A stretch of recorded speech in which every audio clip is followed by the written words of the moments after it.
어제는 육에 속한 자와 육신에 속한 자의 차이점을 알아봤는데요.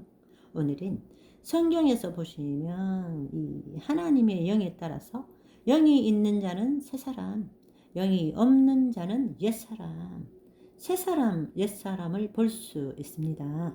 새 사람, 옛 사람을 나눌 때에 옛 사람이라는 것은 하나님의 영이 없는 자를 옛 사람이라고 그러고, 새 사람이라 그러는 것은 하나님의 영이 있는 자를 새 사람이라고 부릅니다. 그렇기 때문에 우리가 알아야 될 것은 새 사람 가운데도 새 사람이 되었음에도 불구하고 육신에 속한 자가 있고 영에 속한 자가 있을 수 있다. 이해하시겠죠? 한 가지 더 알아야 될 사실은 우리가 하나님을 믿고 하나님의 영이 임했다면, 우리가 새 사람이 되었다면 새 사람이 육신에 속하든 영에 속하든 상관없이 우리 안에 옛 본성, 죄성은 없다. 우리가 지금 죄 짓고 살아가는 것은 옛 본성, 죄성 때문이 아니다. 우리는 더 이상 옛 사람이 아닙니다. 우리는 새 사람입니다. 죄를 지을 수 있는 의인입니다. 아멘. 그런데 오늘날 너무나 많은 분들이 이것을 오해하고 여전히 죄를 지을 때 우리의 심플 네이처, 죄성 때문에, 죄의 본성 때문에 지금도 죄를 짓고 있다고 가르치고 믿고 있습니다. 그러면 엄청난 혼돈이 일어나는 건데요. 하나님의 영이 임했는데 우리의 본성이 안 변했다는 이야기입니다. 그것은 있을 수 없는 이야기입니다. 우리가 죄를 짓는 것은 우리의 몸이 이미 옛날 습관 속에 있기 때문에 죄를 짓는 것이지, 우리의 영이 죄를 짓는 것이 아닙니다. 우리의 영이 주와 합해서 한 영이 되었으므로 우리가 새로운 피조물 되었을 때 우리의 영은 죄를 지을 수 없는 존재가 된 것이라고요. 우리의 몸은 죄를 지을 수 있어. 그렇지만 그것이 내 죄성, 본성 때문에 죄를 짓는 것이 아니라고요. 그렇기 때문에 새로워진 그 영으로 몸의 행실을 죽여가야 됩니다. 죄를 짓고 있는 몸의 행실을 죽여가야 되는 거예요. 그 일을 위해서 말씀을 주신 것입니다. 아멘. 우리가 새 사람이 되었다면 우리 안에는 이미 죄성, 본성은 없습니다. 옛 본성은 없습니다. 죄성, 본성이 있다고 한다면 이미 죽은 옛 사람을 다시 살리는 거라고요. 로마서 6장 6절을 보시면 우리가 알거니와 옛 사람이 예수와 함께 십자가에 못 박힌 것은, 여기 보세요, 이미 못 박혀 죽었어. 아멘.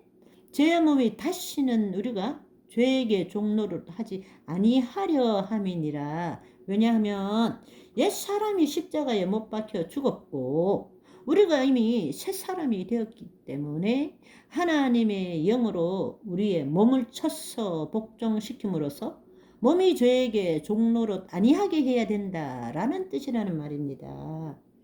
로마서 8장 11절 말씀을 보시면 예수를 죽은 자 가운데서 살리신 이의 영이 너희 안에 거하시면 그리스도 예수를 죽은 자 가운데서 살리신 이가 하나님이 너희 안에 거하시는 그의 영으로, 그의 영 성령으로 말미암아 너희 죽을 몸도 살리시리라. 영으로서 몸의 행실을 살리는 것입니다. 아멘. 옛 본성 죄성은 없습니다. 우리의 본질, 우리의 우리의 본성은 변했습니다. 주와 합한 자는 한 영이 되었습니다. 새로운 피조물이 되었습니다. 내 몸은 죄를 지었지만 내 본질은 의인이다. 죄를 지을 수 있는 의인입니다. 그렇기 때문에 의인은 영으로서 몸의 행실을 죽여가는 성화의 삶, 구원을 이루어가는 삶을 살아야 합니다. 그게 바로 새 언약의 일꾼이 해야 될 일들이란 것입니다. 아멘. 그렇지만 우리가 새 사람이 되었음에도 불구하고 혼은 여전히 자유의지를 가지고 있는 거예요.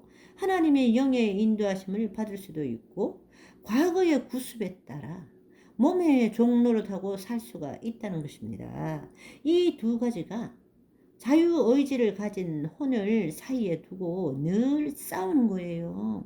그래서 혼이 하나님의 영의 인도하심을 받을 때의 사람을 속사람이라고 부르는 겁니다. 반대로 혼이 몸에 종노릇 할 때를 겉사람이라고 부르는 거라고요.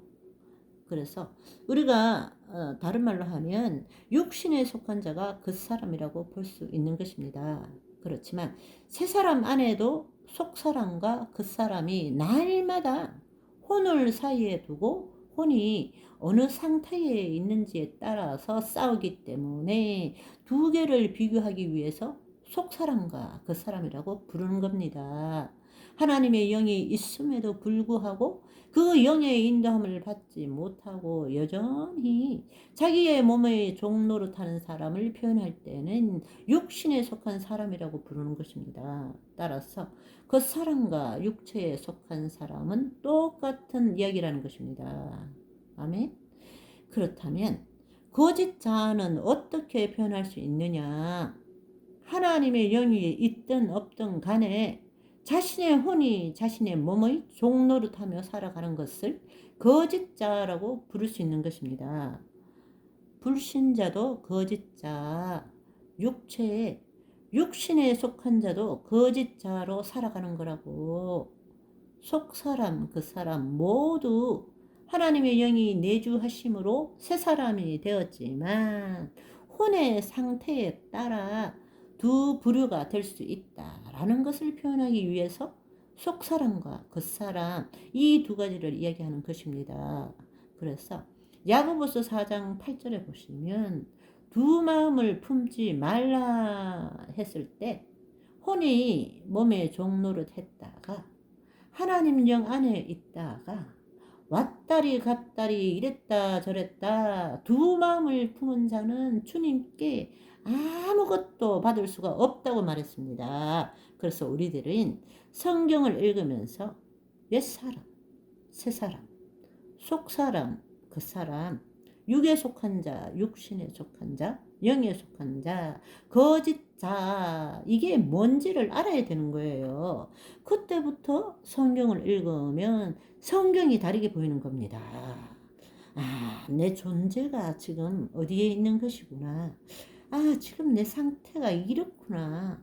어떻게 살아야 되는지를 알 수 있게 되는 것입니다. 그래서 여러분, 성경을 읽으실 때 한글 성경뿐만 아니라 번역본에 있는 영어 성경을 옆에 두고 비교하여 보시면 영혼의 문제가 나올 때, 마음의 문제가 나올 때 거기 보면 스피릿인지 소울인지 하트인지 마인드인지를 알면 이제 이해하기 쉽다는 것입니다.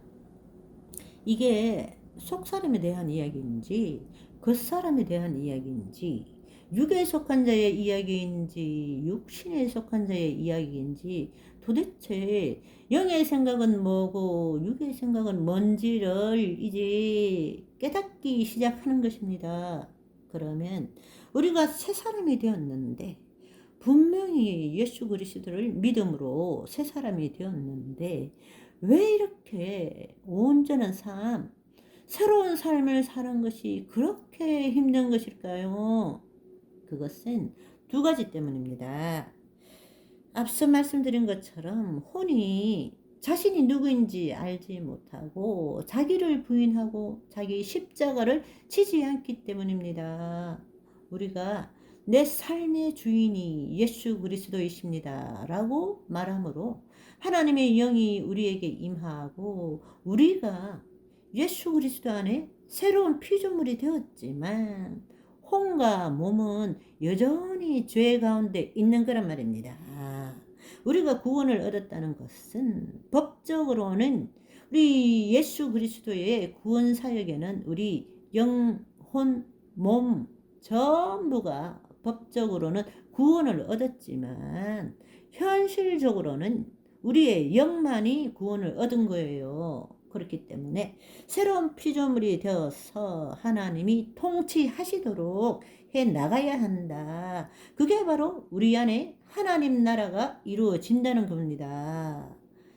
아담과 하와 때도 하나님의 영이 있을 때 혼이 자유의지를 가진 것처럼 오늘도 우리에게 하나님의 영이 있지만 혼은 여전히 자유의지를 가지고 있다라는 거예요.